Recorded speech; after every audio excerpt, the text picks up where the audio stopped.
How's it going, guys? Welcome back to the channel. So, with the opening weekend of the Six Nations in the record books, it's done and dusted. We've had some amazing rugby played, and we've had an absolutely brilliant weekend of rugby. I sat down and I thought to myself, you know what? Let's make a 1 to 15, my best 15 of the weekend, and I want to hear what your guys' thoughts are in relation to this. Right? So, I tried to be as unbiased as possible to a certain degree. I try to be as inclusive as possible because otherwise it would just be France and Ireland. So there have been a couple good performances from a couple of the teams which I thought were brilliant, but it might not necessarily work for you.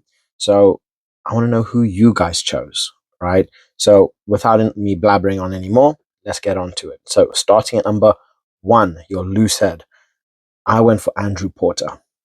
I love the guy. He's just so consistent. He's an absolute rock. The guy is monstrous in the tackle. He's monstrous when it comes to scrumming.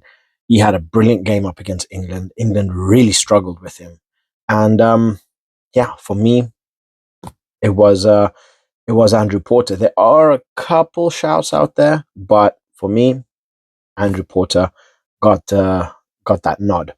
So we move into the hooker. So Nicotera. This guy, this is what I was saying.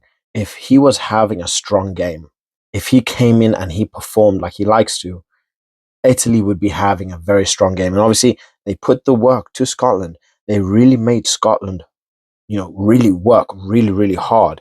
And you got to think now, Nicotera, he only played 51 minutes, but in that 51 minutes, he had an absolutely brilliant game and stopping 21 players in their tracks, right? Like, the guy hits hard, you're not passing him, and he played brilliantly. So, for me, in my opinion, hooker goes to him. Then we go into the tight head, um, Simone Ferrari. Absolutely love the guy's name, 100%. Love the car. Don't think there's any relation, but he had an absolutely, absolutely brilliant game. Like, this guy played like a Ferrari. He had a brilliant engine. He ran well, and he hit people with ridiculous, just speed and strength.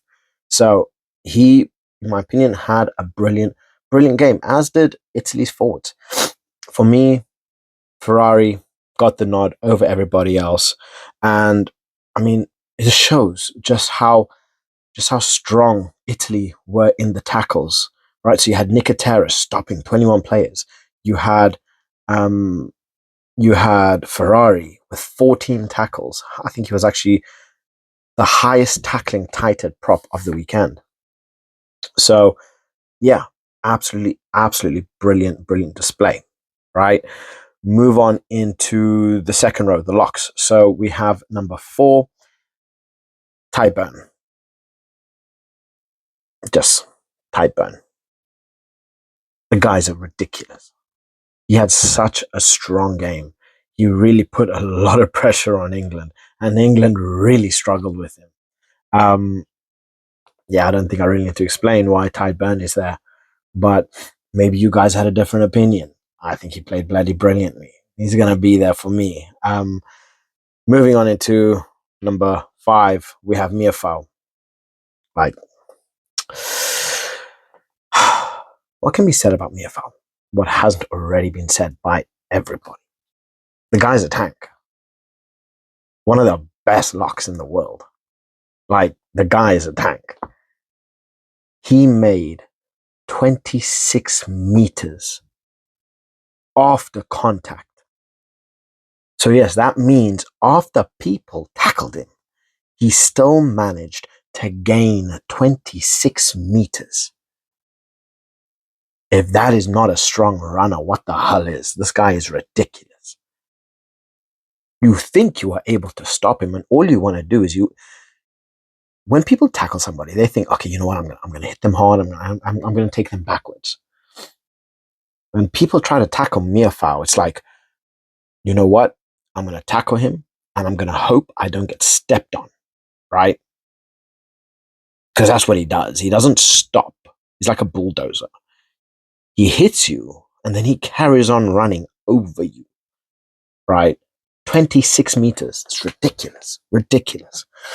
We move on into 6, 7, 8. So, blindside, I went for bed. Another brilliant, brilliant position. This guy was bloody relentless.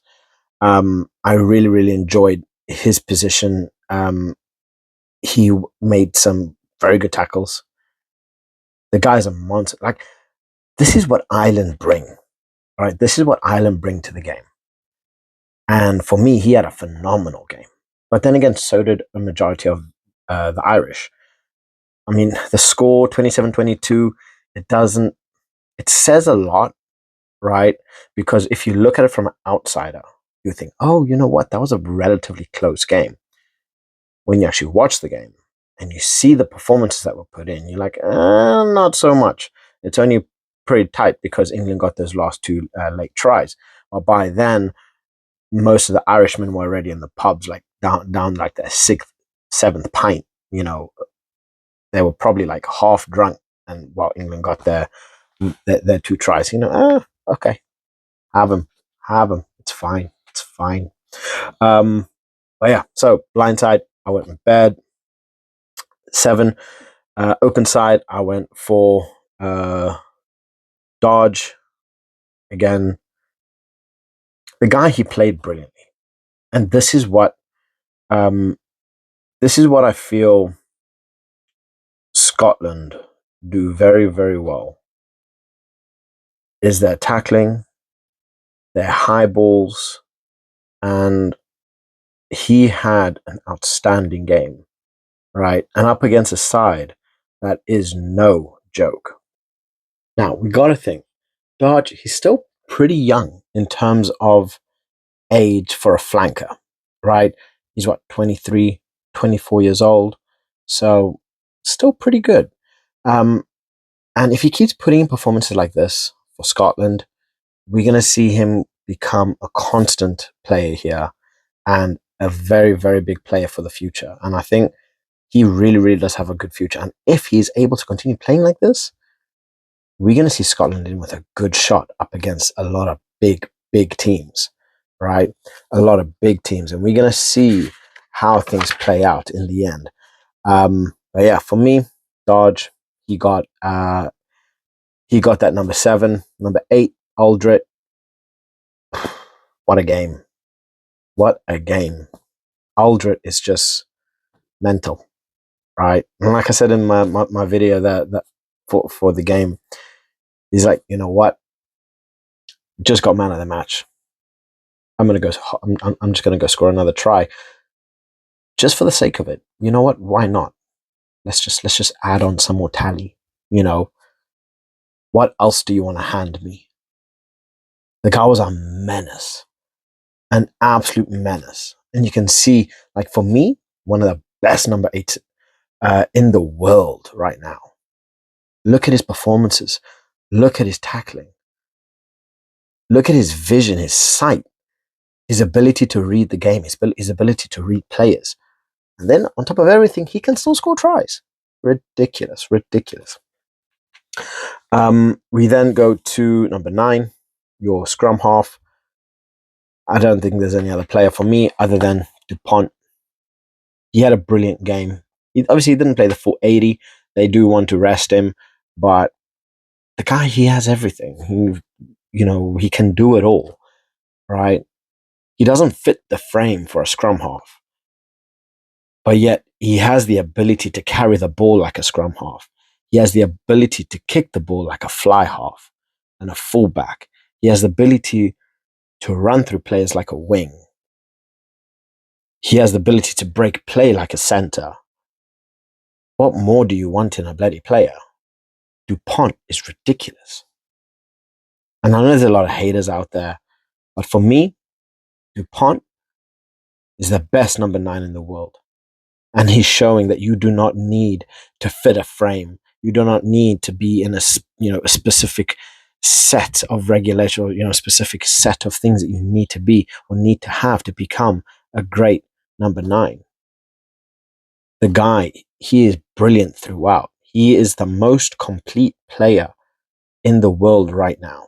Personally, I feel he is the most complete player in the world. But again, that's my opinion. Moving on, number 10. So, this one, there's a lot of back and forth, right? And for me, I chose Marcus Smith. The only reason I didn't give it to Intermac was because of that red card. That red card for me played a big, big play in this, right? It was unnecessary. He was having an absolutely brilliant game up until then. But for me, that red card, I can't give it to him. Marcus Smith, yes, although they lost, Marcus Smith, he played brilliantly, absolutely brilliantly. I mean, he beat four defenders. He ran 88 meters. You know, his kicking was pretty good. I don't know. The guy, he showed quality even when England was struggling. He made plays. He broke down Ireland, although it was a pretty one-sided affair, I would say most of the game. I mean, the first half, England actually played bloody well. England put a fear into a lot of people in that first half.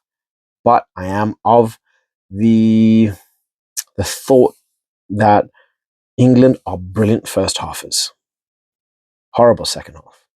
They can't knock it. They can't hack it on the second half. They just can't. They always falter. But I do like what I'm seeing with that tenacity to not give up. Right? Yes, Ireland put their took their foot off the gas, but England still had that go get it attitude to go and still get those last two tries in the 76th, 77th minute and the 81st, 82nd minute. They still went out there and put in the work, which is very promising to see. And hopefully we're going to see more of this, right? But England need to make a lead and keep it, not give it away and then go and lose heavily. They need to secure that second half performances. But for me, still, if Intermac had the game that he was having without a red card, I would have probably given it to Intermac. But for me, I had Smith there. I think he had a brilliant all round performance, and he played pretty well. So yeah, number 10 was Smith for me, and then we move on into the wings, number 11 and number 14. So 11, James Lowe. The guy's got a left foot from hell. The guy can kick the ball like ridiculous, and his play, his speed, his tackling. The guy is a phenomenal player. Right, best 11 in the world. I could say so. I could say so. The guy is ridiculous, and he only helped Ireland's performance with his performance. And this is the thing, a player like him, he only improves the players around him. He only makes them better. And we saw this today with his performances, with his runs, with his kicking. The guy had an absolutely brilliant game. I don't feel that there is any other 11 that played. Maybe BLBRA. I think he did get two tries, but James Lowe's performance for me gives him that 11 spot. Number 14, however, Atisogbe. Atisogbe, again, got two tries, played brilliantly. He's still up and coming. He's 20, 21 years old. The guy's still practically eligible for the under 20s, right? The under 26 nations, which is ridiculous. So he had an absolutely brilliant game. But will that performance keep him a spot if Pinot is coming back? That's a good question. If Pinot comes back, where does Atisogbe sit, even though he had a brilliant game? Because honestly, his kicking, his ball play, his movement, he broke lines, his speed, he had it all. But it is up against Wales. But when you put it up against Pinot, what's going to happen, right? What is going to happen? So it's going to give Gaultier a big headache. And I would love to see Pinot play. But if Atisogbe can put in another performance like this, it's definitely going to be one to watch. And then 12 and 13. So my inside, I got to give it to Aki. He got that beautiful try. The guy, he's an absolute monster, one of the best runners of the ball. He expects the contact. He loves the conflict, right? And he's just that kind of player that, when he gets on the ball, he wants to make something happen. He's pushing and he's pushing and he's pushing. He's going in for those, for those heavy tackles. He's fighting for the turnover. He's fighting for everything he possibly can, and he has an absolutely, absolutely lovely, lovely engine, like a really, really lovely engine. So he's definitely going to be one to watch. So yeah, we have that. We then move on into my 13, Hugh Jones, right? The guy had a phenomenal game for Scotland. Hat trick of tries. The guy was everything you could want in a centre. Everything you could possibly want in a centre. And Scotland really, really made use of it, right? Having players like Kinghorn, having players, um, oh, what is with my brain? I completely just forgot every single Scottish player in existence. Um, wow. Well, having the support, shall we say, around him made him play so much better. And you have Darcy, which just really helped everything. That partnership was beautiful, right? Absolutely, absolutely beautiful. And yeah, 13 for me, it was a clear Hugh Jones. So I really enjoyed that Scotland Italy game, but he took things up. He took things up another level, another level. And then to finish off, can we have any other fullback other than Thomas Ramos? The guy is a kicking phenom. The guy can put the ball so close to your try line, they're going to be measuring it with a bloody measuring tape. How close it is. The guy, he can run it. The guy, he can kick, he can play, he's got intricate passes, he can run into people, he can tackle, he's pretty good under the high ball. Again, this is what I love about France. They are so flexible with their players. So many players can play in so many different positions, and they play it well. And Thomas Ramos, to me, is the best fullback in the world. Plus, on top of everything, he can also play that number 10 role, which with Intermac's injury, we could potentially see him um, move into that 10 spot for the next game, and then have Jalibert play at number 15, which would be a logical solution. But at the same time, we could also see Dupont move to 10, Legarec move to 9, Ramos stay at 15, right?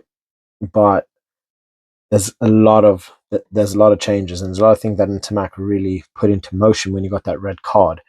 So Thomas Ramos, it's just Thomas Ramos, best fullback in the world. And France is scary, just scary. So that is my 15, my team of the week. Let me know what yours are or is. And I want to hear what you guys think about mine. Maybe some BS in there. You think, no, I was wrong. I want to hear from you guys. I want to speak with you guys. I want to argue. I want to debate. Let's talk. So please like and subscribe as always. And I just want to provide you guys with the best content possible. And on that note, I'll catch you guys in the next one.